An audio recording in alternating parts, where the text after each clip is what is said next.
Well, good afternoon. Welcome to Wood Chip Woodworking.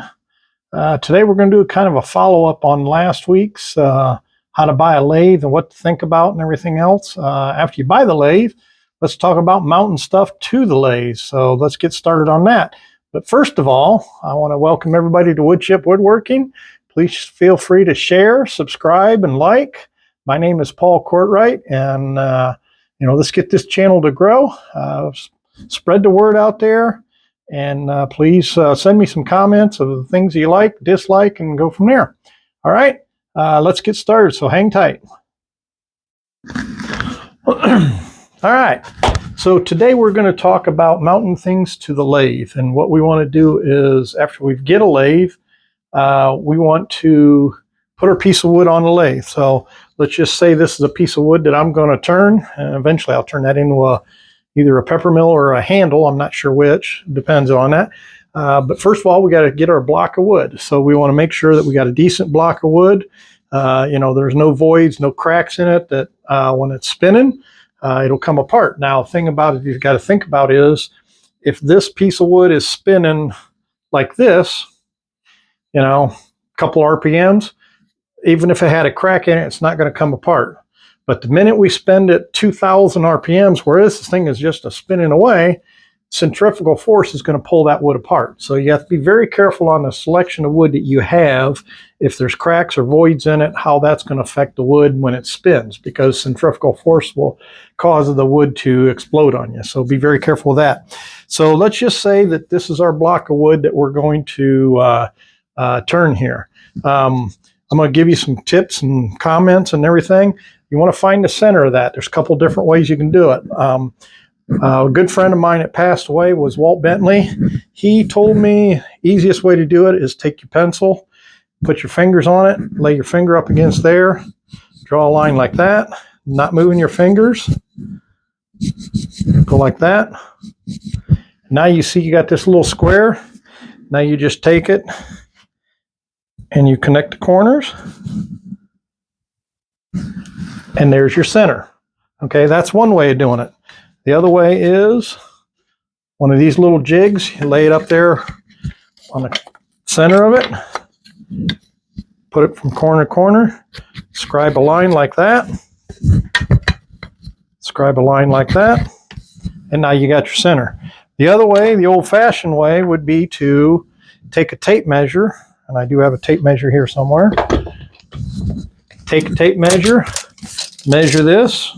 It's 2 inches, so do an inch, put a mark, do an inch this way and put a mark. And you can see I'm real close to there. Now let's check my other way, Walt Bentley's method. It's an inch and about a 32nd,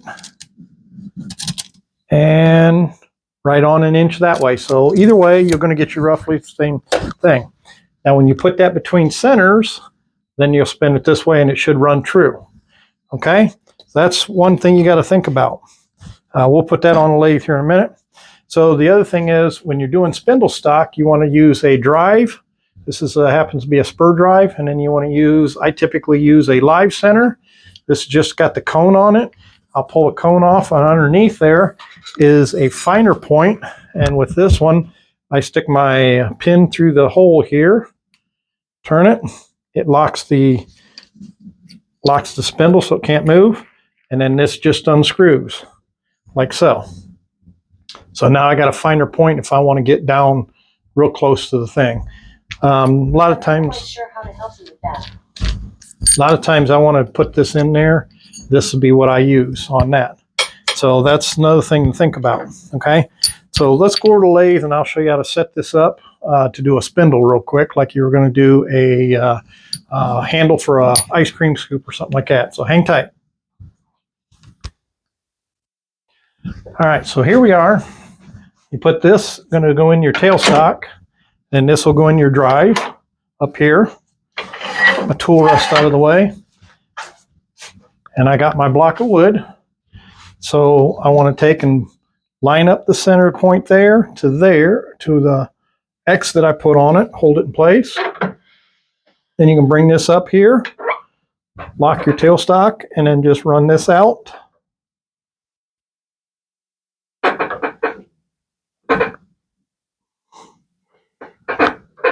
So it's like that. That you can use a cone on there like that. So let's take the cone off and I'll show you the cone, what happens when you use the cone. So something like this, you take the cone off, stick my little thing in there. That just unscrews. Take that off. I'll do the same thing on this. Put my drive in there. And I just run this out till it touches.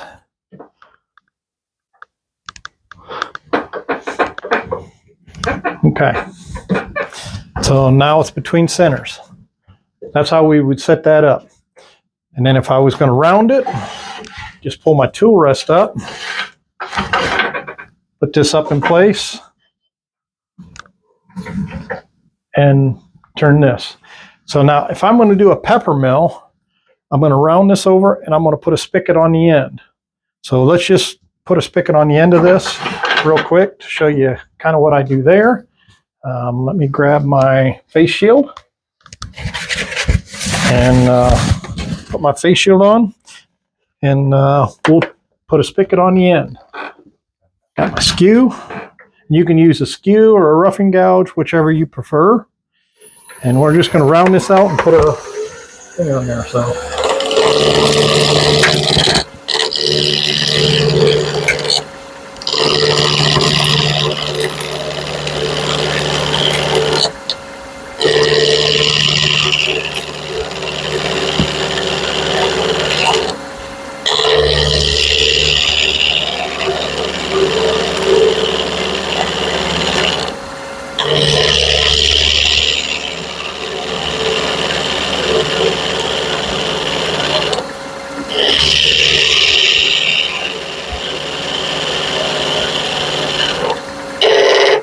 You hear that roughness on there, that's a sign that it's not round. So I can look at it, it'll tell me that it's not round.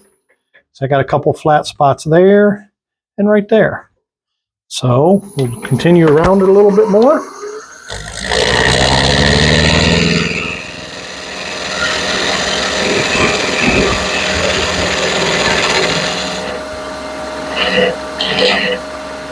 Okay. Now, if I'm going to put a spigot on the end, I use my square banan, and I drop this down a little bit, and then we'll put it right on the end.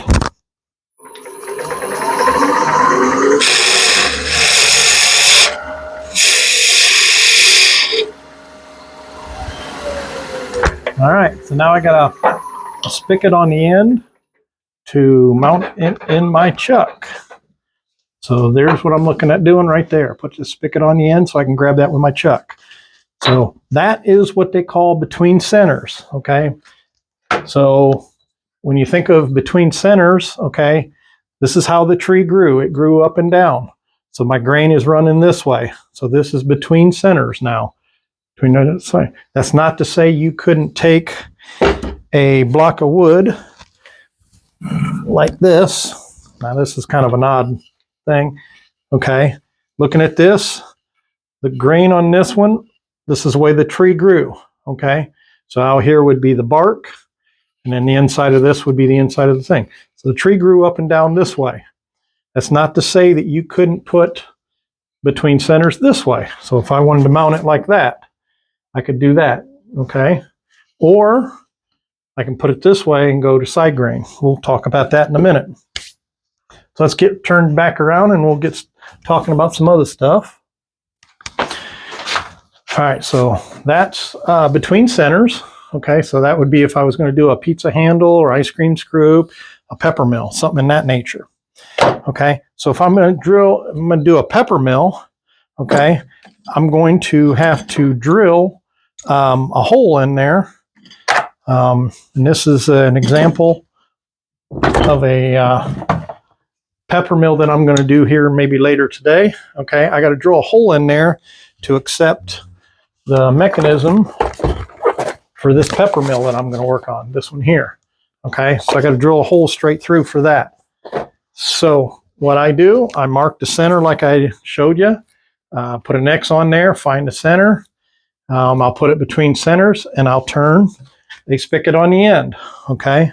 So I get it, okay? Then I take my piece that I've got my spigot on both ends here because I'm going to drill a pepper mill for this. So what I want to do is I want to drill in halfway, flip it around, and I want to drill in the other halfway. The reason I do that is I can center my drill bit on the block of wood on this side, drill in halfway, center it on this side, and then drill in halfway, and the holes will meet in the middle.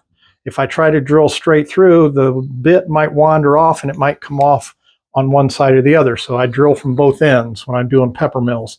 That way the holes in the center are centered to the block of wood. So that's what I do. And this is a drill chuck. So this goes into my tailstock. Turn you around here. This will go in replace of that. So it'll go into there.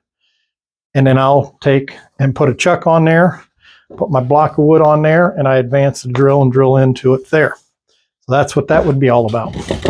Okay, so that's one way to do these. Now, doing that, this one here I've already started and done. I've got my pieces of wood here, got my holes in there drilled, the sizes that I need to put on there. So that's all on there. So now I want to turn this. So I could do it one of two ways. I can put it in my chuck, hold it here and turn it between centers, or I come up with this idea of using a pen mandrel. Okay, this is a pen mandrel. And then I take and I got these little blocks of wood, these little, I call them shims, or I don't know. They just pieces that are, you know, I put in there and I get them to that they fit inside the hole. So this will fit inside that hole and it'll hold it centered. I got one on both ends and that holds it between the centers. So now I'm still going back to, I'm turning a spindle at this point. So I can use my spindle gouge and things of that nature. So I put it between centers per se. To do that, you have to have a different style drive for your tailstock. This one happens to be a pen mandrel ring.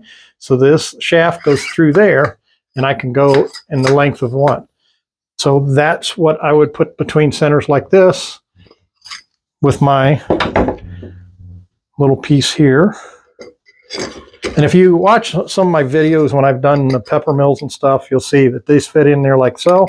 I put a washer in there because that's plastic, and then I put that up there like that. And then that turns it between centers, keeps everything true.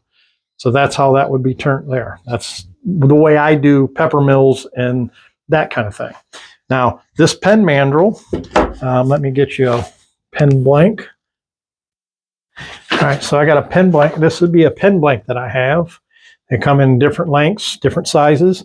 You cut this based on the size pen you need.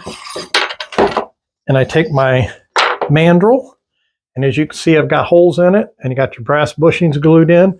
Then these go on here. Then you put a bushing here, the size of whatever pen you're going to be turning. And then you take the other half of your pen blank and you put it in there. Then again, you put your bushing there, depending on the size pen you're doing, and then you put it in there. Now you're turning between centers again. You're turning that. So that spins like that. That's how you would do a pen if you're doing it. And I believe that I've got a video out there from a couple of weeks ago that shows you how I turned a pen. So it's something to think about when you're turning pens. You can use the pen mandrel for that. Okay, so that's between centers, that's pen mandrels, that kind of thing. Okay, let's pause for a second. So that would be what you'd use. You could use a pen mandrel for different things on that, if however you want to use it. So I use it a lot of times for making pepper mills and that kind of thing. Okay, and I've got all sorts of sizes of these to fit different style pepper mills that I have that I use. So that's between centers, like I said, and you're turning that. So that would be what you'd turn this block here. Okay, so that would be the pen mandrel. So I go over that. Okay, now another way to do something, say I've got this here, made some of these here. They're little mini flasks. Okay, they come in a kit like that. Penn State sells them, mini flasks. So you got to take a block of wood and you take and you drill a hole in here, and I don't recall the size hole exactly it is. Looks like 33, yeah, 33 millimeters is the bit that comes with that to drill it with. So you drill a hole in there. Okay, so now you got this piece here, you got that hole drilled. Okay, to hold this on the lathe, you got this, it's like a mandrel, okay, and it's just got a rubber piece in here. You insert that into your piece of wood. You got this in your drive, so that goes into the headstock. So that would go into this piece here. So I'd knock this out, put that in there. Let's just do that real quick to show you. All right, so to use that, I put my my chuck in there. I take my mandrel and open this up.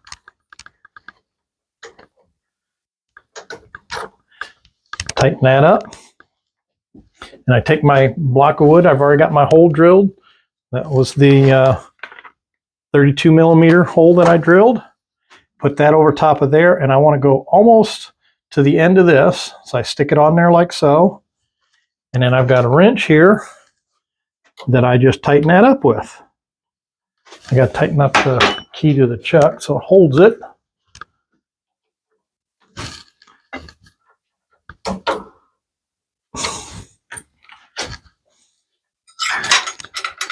And one thing you want to try to do is stay as organized as you can, because you don't want to lose your tools. I'll lock the headstock down so I can turn it. So I lock my headstock, so now this won't turn, and I hold that in place.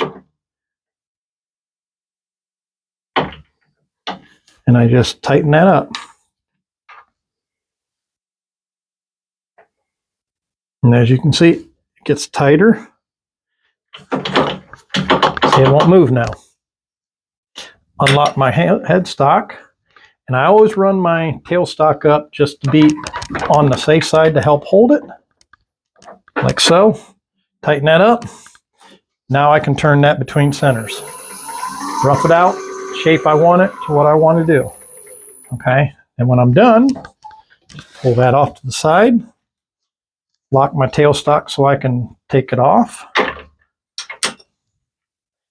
And I loosen this up.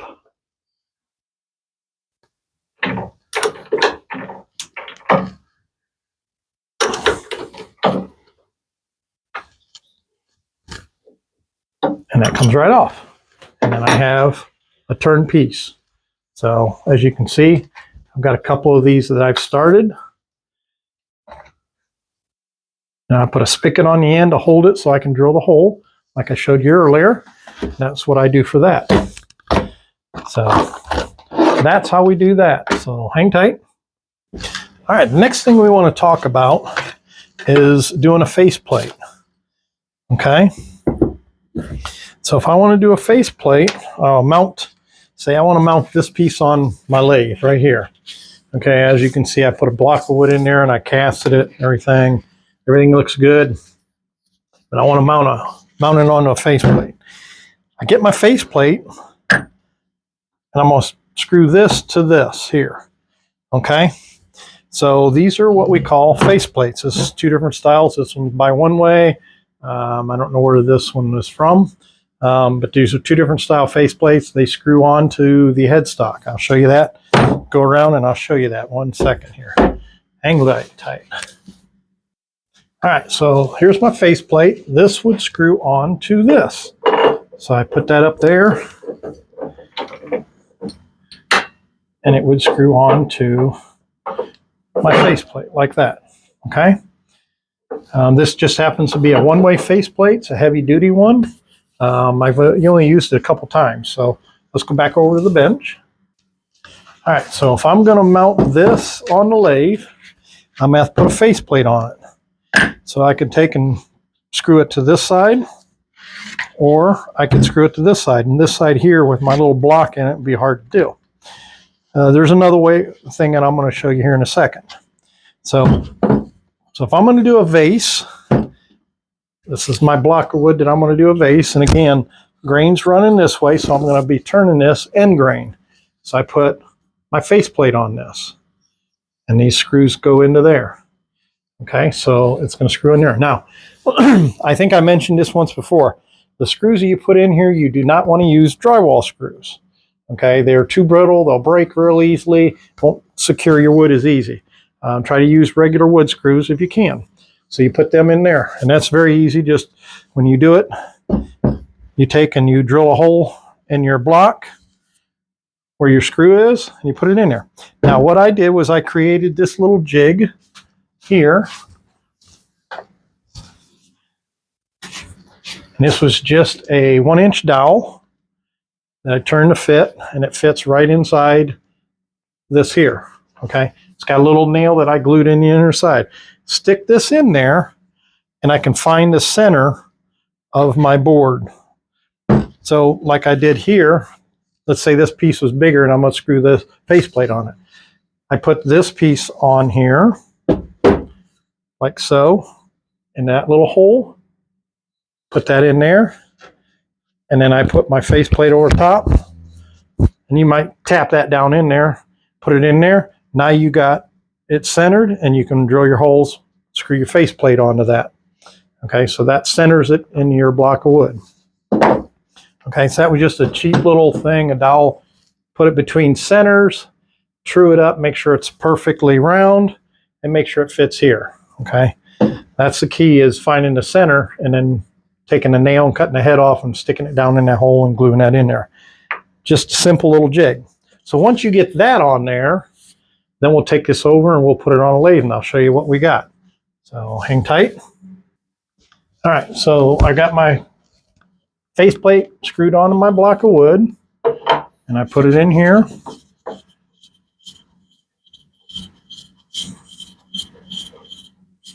Okay.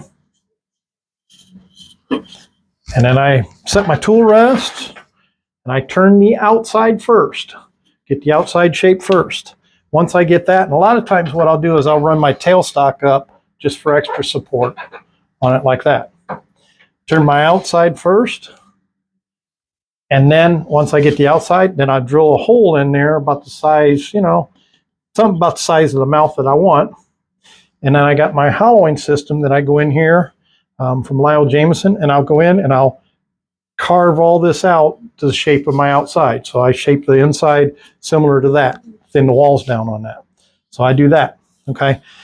This faceplate comes off, put my little wrench in there, lock my thing, turn it, and it comes off like that.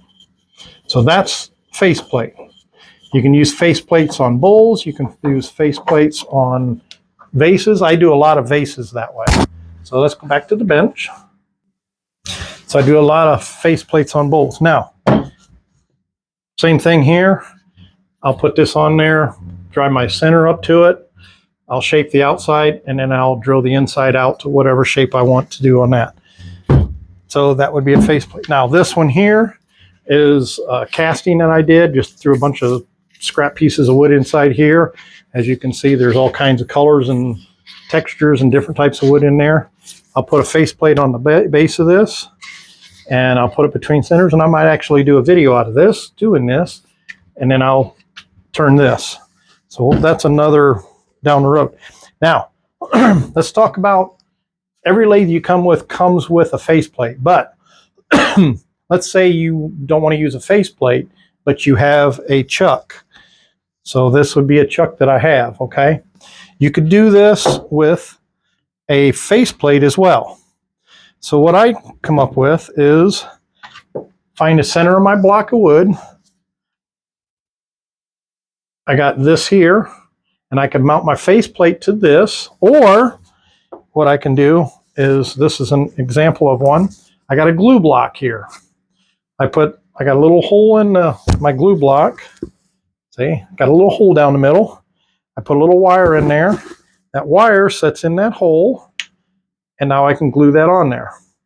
So I take this here, and I got that in there. So to glue this on, I got me some glue here.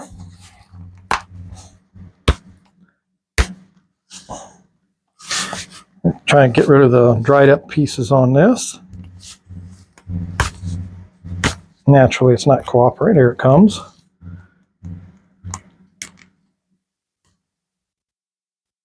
I always try to get rid of them so that I got a clean spot. Now, take this and I just smear some glue around this. And then I smear glue on this as well. Okay, so I got glue on both of them. Take my little wire and stick it in there. And I stick it in my hole. Push it down in there. And I'll spin that. Once it gets on there, like that. Okay. Now I don't want to move that. So I take my clamp. And I'll put 2 clamps on it. One on each side. I think I only got one out, so hang tight and I'll get the other clamp. I'll put one on each side.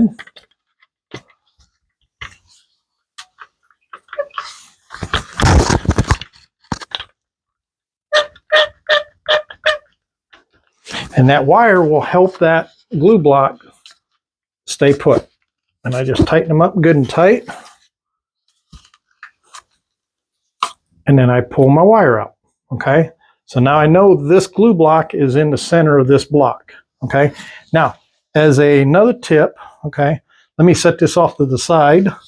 Let it dry. I'll let that dry for like 24 hours. And then I can put it on the lathe. So I set that off to the side. Now here's another tip when you're gluing something up. Another way to keep things from sliding on you is this here, simple table salt.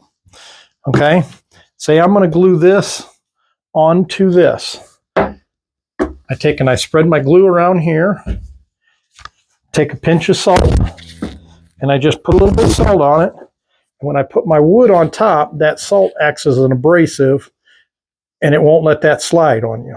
So if you're making glue joints, any kind of a glue joint, whether it be boards you're gluing together or something in that nature, get a little bit of table salt. It doesn't take much. You're not seasoning it to taste it. All you're doing is putting it on there to keep it from slipping. Salt is a good way to do that. Very simple technique. So as you can see now, these 2 pieces here, okay, I got my glue block glued on there.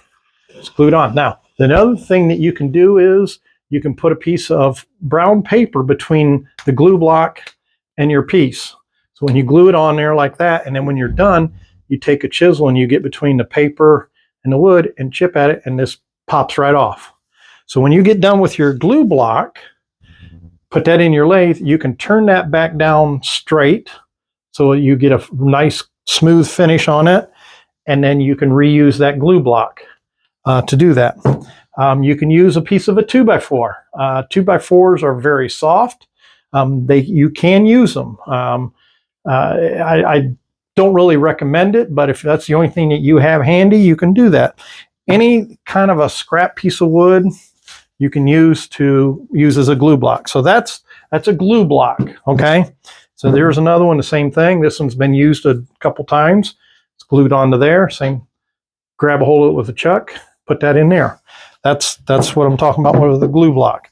Now, if you want to take the face plate and say you're gonna glue a big piece of wood on there and you're gonna use a face plate, you could use the face plate on that glue block as well. Put the glue block on there and screw that to there. That's where this piece would come in handy, centering it in your glue block to do that. So think about that as well. Okay.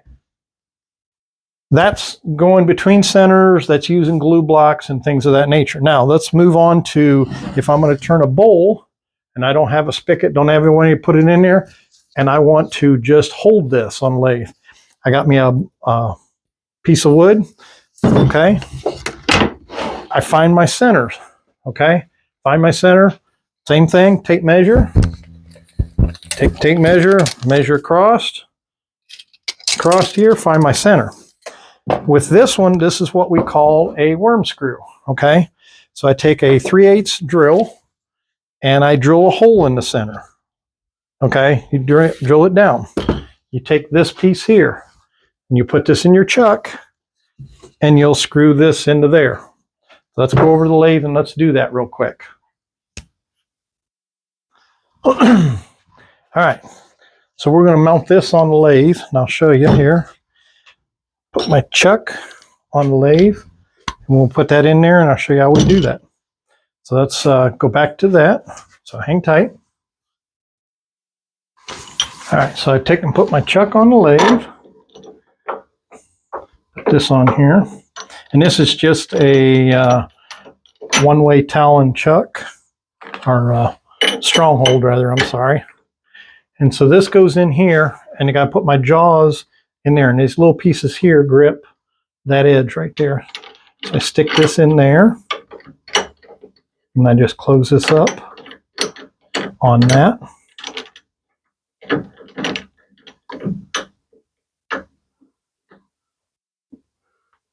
And then snug it up good and tight. Lock my spindle in place. And I take this and I just put it on there and I turn this. I'm just screwing this into that hole.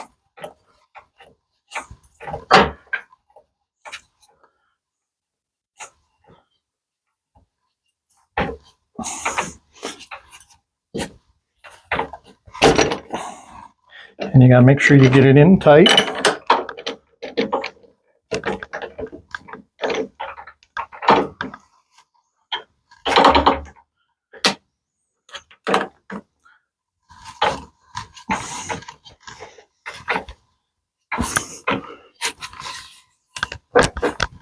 And you tighten it up like that.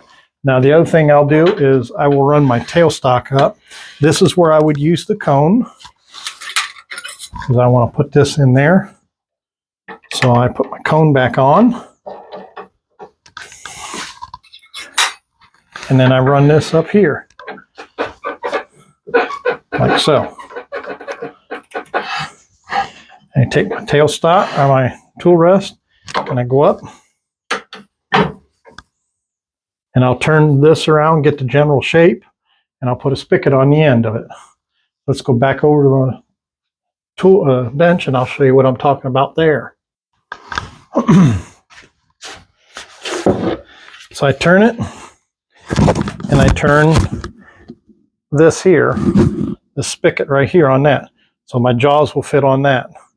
Okay, so then once I got that turned, I'll flip it around and I'll put my jaws on it. So I'll take my jaws off and show you. All right, so I got my spigot cut.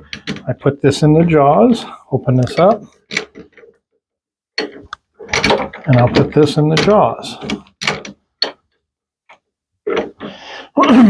One of the things that I'm going to tell you about too is, like this piece of wood here, I've already done it, but it's kind of a softer piece of wood.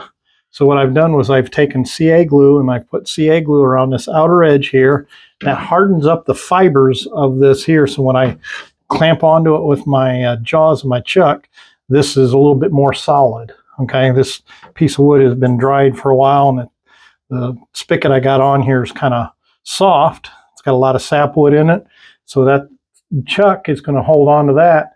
And if it's soft, it could have split right off there. And then you got to redo it, center it, and everything else. And you notice I got a center mark right there to where that center point is to when it was on here when I cut that jaws on that. So we put that on there. If you watch my videos on how to do a bowl, you'll see me turning that. Okay, so I tighten that up.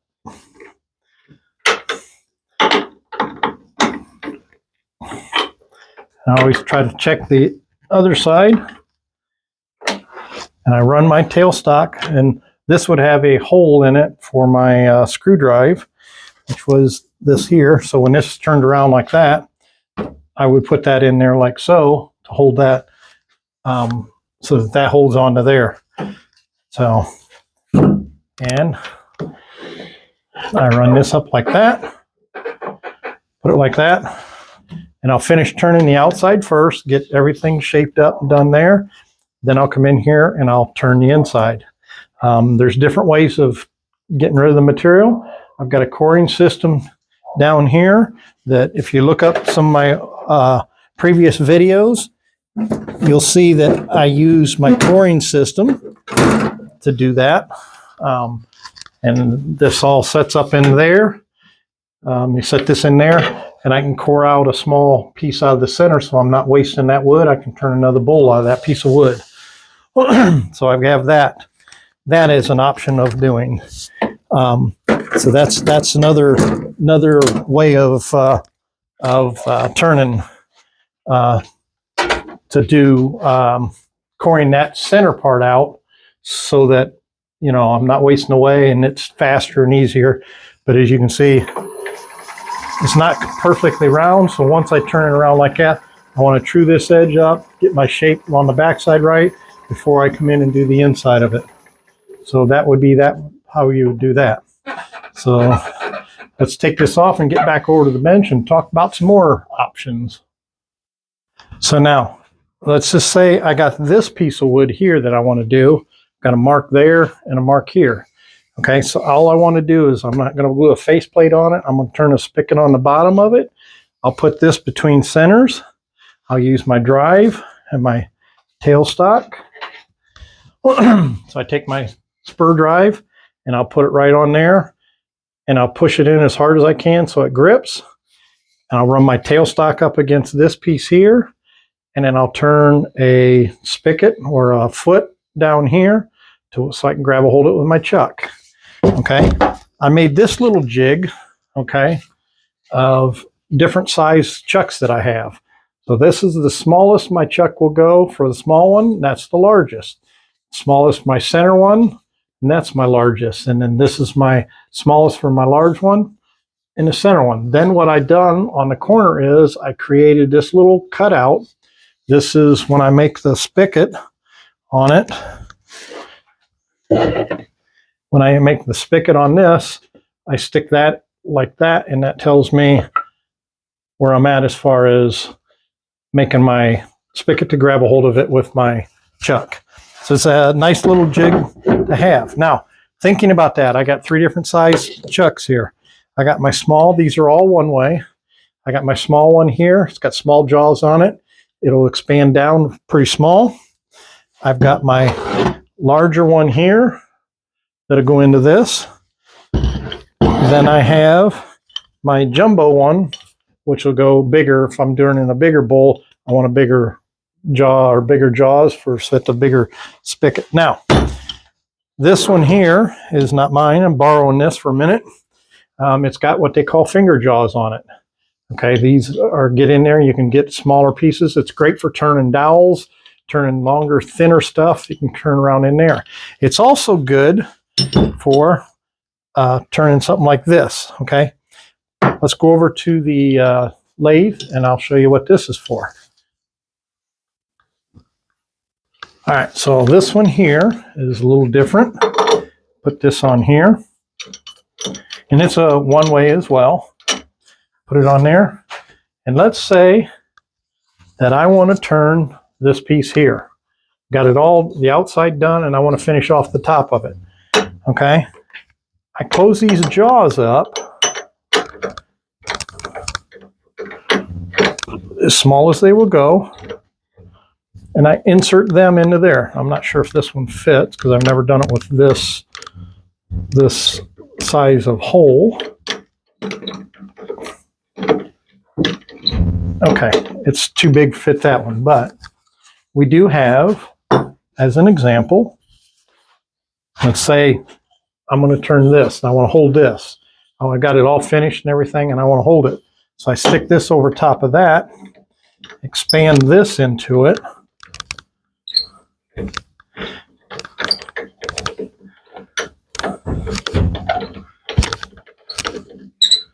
Need a little oil on that.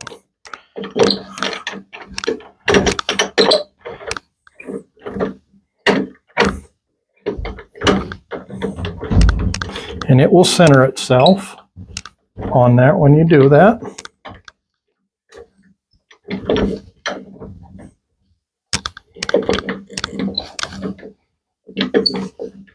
Getting close. There, getting there. and it'll tighten up like so. And that holds that piece in there, okay? That's one thing you could do with these jaws. Never use this set of jaws on it. So I'll show you what I typically will do.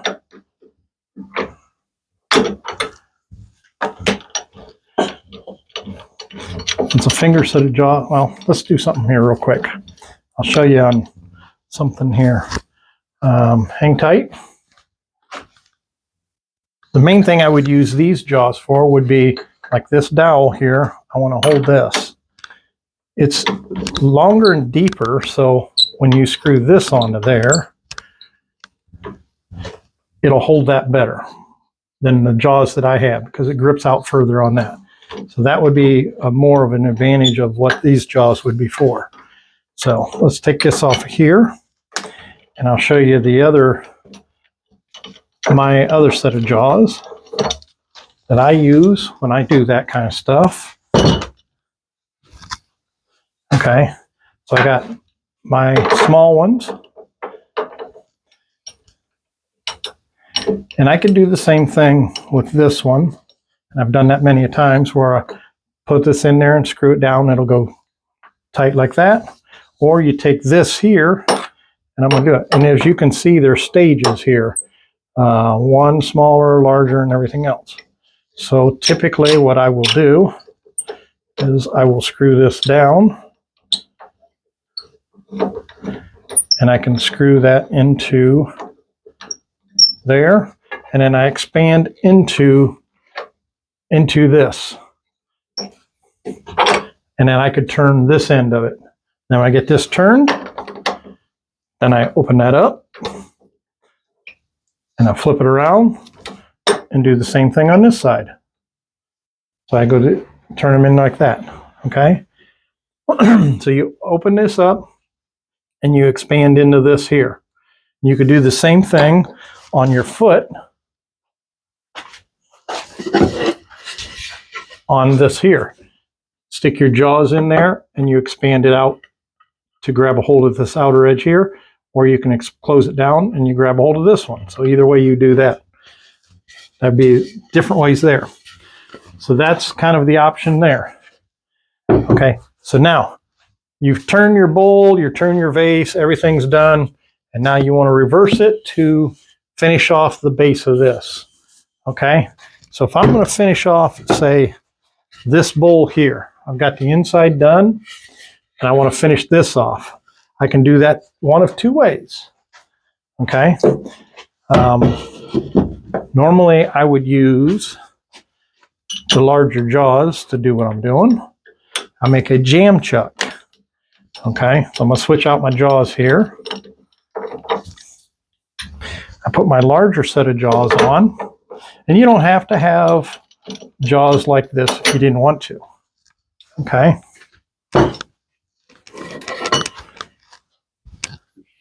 So what I got here is just a block of wood, and I put a shop towel on it, and I stick this in here.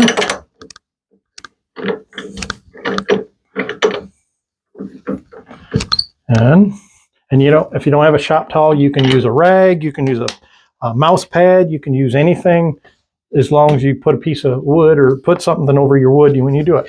So you take your bolt, and as you see, I still got my center hole.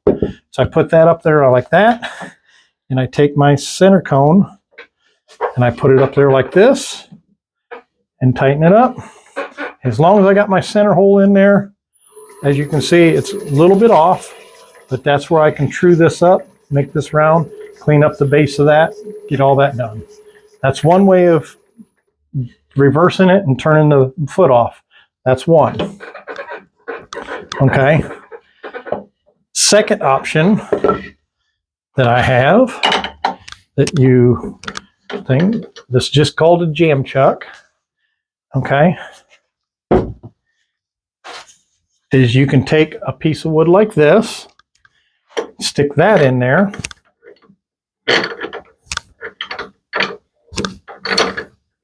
and if it's a shallow bowl, you stick that in there like so. I got a mouse pad here, I just push that up on there.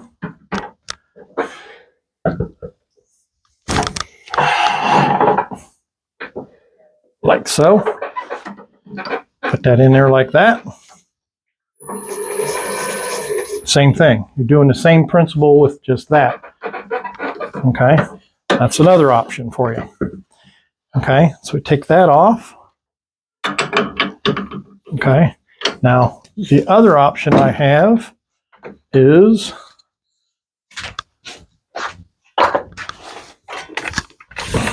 this is what we call a Limworth chuck, and it's got a spigot on the back that I grab a hold of. So I put that in my jaws. Tighten these up a little bit.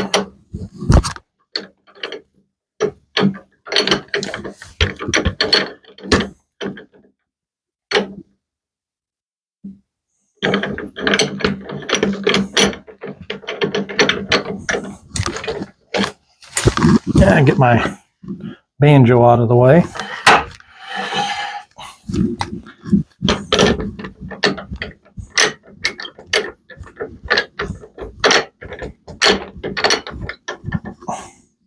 Okay, so I put that in there, snug it up good, and I take this here and pretend this is a finished bowl. I put it in so like that. Let me grab my two little handles here.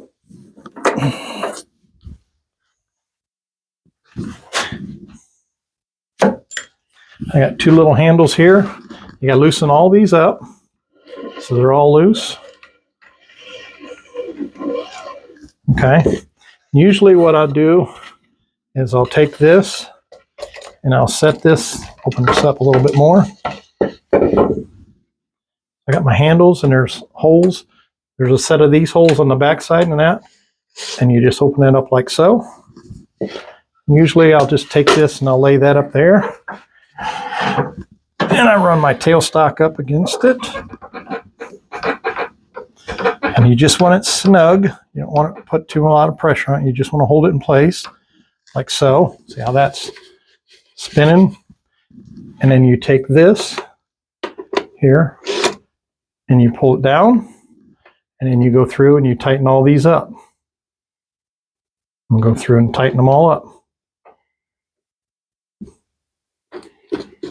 The advantage of this is it will hold the bowl, and you don't want to do heavy turning with this. This is just a real light, final cut type jig jaws to hold it. And you just tighten them up.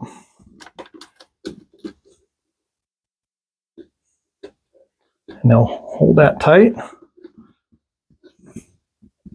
Okay.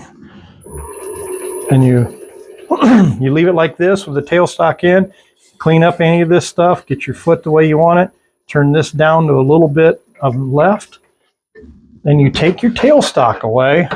The advantage of this is that you can turn it on. This will hold it, and you take your small parting or roughing gouge or whatever, and you come in here and you finish off that last little bit and clean off that last little bit that you left that was holding it with the tailstock. And like I said, it's just for finishing off little tiny pieces. You can't get real aggressive with it because this bowl will come out of there if you know, and you don't want to turn it real fast or anything. But that'll hold that in there. So that's another option as far as turning there. So hang tight. Let's say that I've got my vase done here. This vase here is done. So I've got this here is this is another type of jam chuck. If I'm doing a deep hollow form, and I'm going to put this in there. And as you can tell, I did this and I just realized that I've got a number 3 mark there. So I go to my number 3 jaws, which is that set right there. And the reason that's in there is that will help center that. So it'll run a little bit true. As you can see, it runs fairly true. So I take that. I'm going to slide you back here 1 second. Let's pretend my faceplate's off there. Put that in there like that. And you can't see down in there, but there's a mark in there where my center hole is. Put that in there. I take the cone off and I use the point on my other part, and I'll put this in here and I'll run this up to there. And when I do that, that will center that. The reason I do something like this is if this is pretty thin walled and I put a lot of pressure on this, I could flex this wall. But if I put the pressure that's holding it down towards the base of the block, then I'm putting the pressure down tight down here. This will not get flexed and it will not move on me, and I can work down here. I don't want to do anything beyond this because you're not holding it, supporting it very well. But down here, then I can finish this off when I do my foot, clean it up, and do that part. When I do a hollow form, I'll show you that when I do that. And I'll probably do that one piece that I was showing you. So that's one option there, long spindle piece there. Okay. So that would be that part right there. I've got different sizes for it.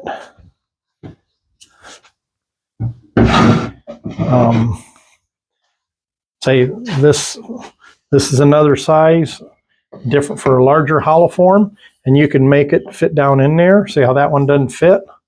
I could turn this down a little bit more and go down through. If I want to kind of support this edge here, I could do that.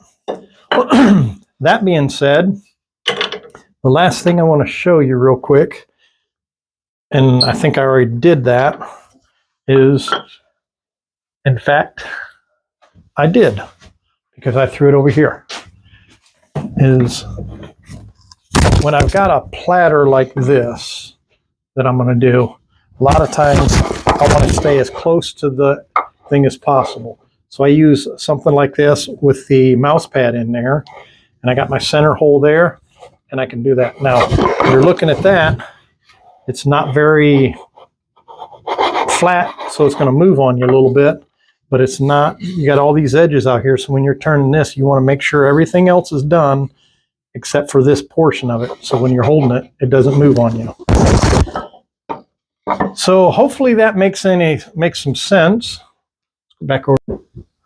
Hopefully that makes sense. I showed you kind of the gist of everything that I'm working on, the ways that I hold stuff. You know, I was asked to demonstrate the different holding methods on holding a piece in a lathe, doing different techniques and stuff. I probably didn't cover all of them, but I think I hit the highlights of 90% of them. Hopefully that answers questions. And, you know, feel free to share, subscribe, like, send me some comments. Let me know what you think. Let me know your thoughts. Was this video informative? Did I miss a lot? Did I confuse you? Hopefully I didn't confuse you. But, you know, I went over a lot of different things, different techniques, different aspects of what some of the tools are, what some of them will do, do's and don'ts, things you should do, shouldn't do, that kind of stuff. You know, the biggest thing is when you're spinning wood, make sure the wood is solid. You know, this has got a little bit of a bar conclusion there, which is not a big deal because this will probably be the base of the bowl here. So all that will disappear. So I'll make that into there. Now it should be like a small platter. I'm not sure what else I can explain to you on this topic. So hopefully you got something out of it. Hopefully you enjoyed it. Feel free to share, subscribe, like, send me an email, ask me some more questions. This came from a viewer that was a little bit confused on the way I put something on the lathe, and he was very confused of how did I do that, you know. So I wanted to touch base and explain a lot of different techniques, holding methods on the lathe.